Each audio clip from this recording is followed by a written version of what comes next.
Bonjour à toutes et à tous. Aujourd'hui, nous allons vous présenter les règles de la nouvelle orthographe de la langue française. Donc, commençons.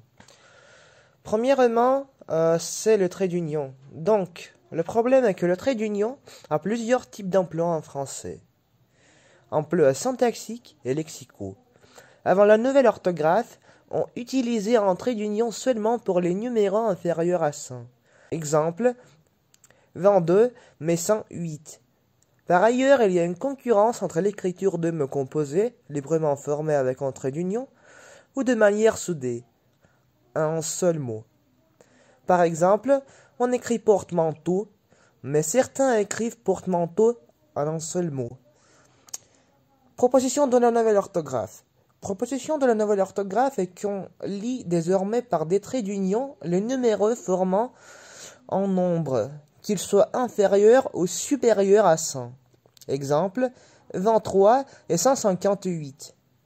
L'Académie française propose également le nouvel orthographe d'une liste de mots qu'on écrira désormais en un seul mot sans trait d'union. Par exemple, autostop et vélo-taxi.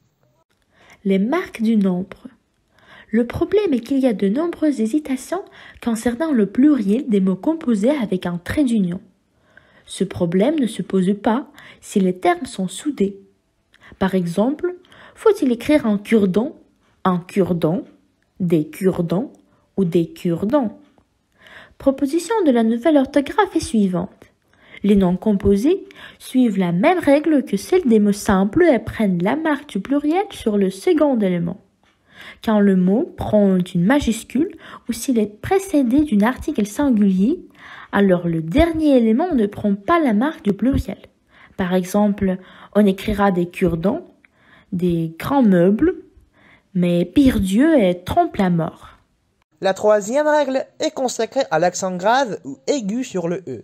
Donc, le problème est que certains mots font exception à la règle différenciant l'accent aigu de l'accent grave, comme ceux formés avec les préfixes des et près.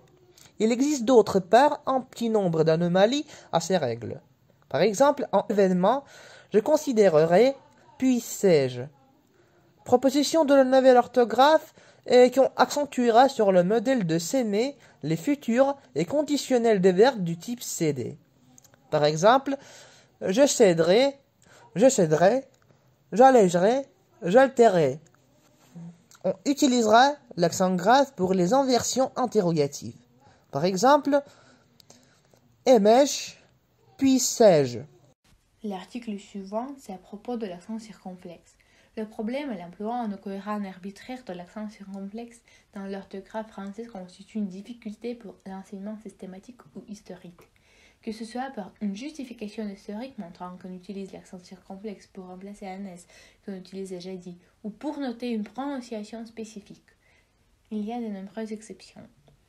Par exemple, votre, notre, mouche. Chaque n'ont pas d'accent circonflexe malgré la disparition d'un S dans l'ancienne écriture. Château, bateau, noirâtre, pédiatre, etc. Ils ont la même prononciation.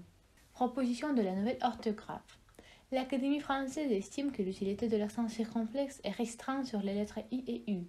En conséquence, la nouvelle orthographe conserve l'accent circonflexe sur A et O, mais il n'est plus obligatoire sur I et U, à l'exception des cas suivants. Lorsqu'il marque une terminaison dans la conjugaison, nous suivîmes, nous voulûmes, nous aimâmes, et dans les mots où il apporte une distinction de sens utile, jeune, mûr, sûr, croître. Alors, c'est tout pour aujourd'hui. Merci de votre attention et au revoir.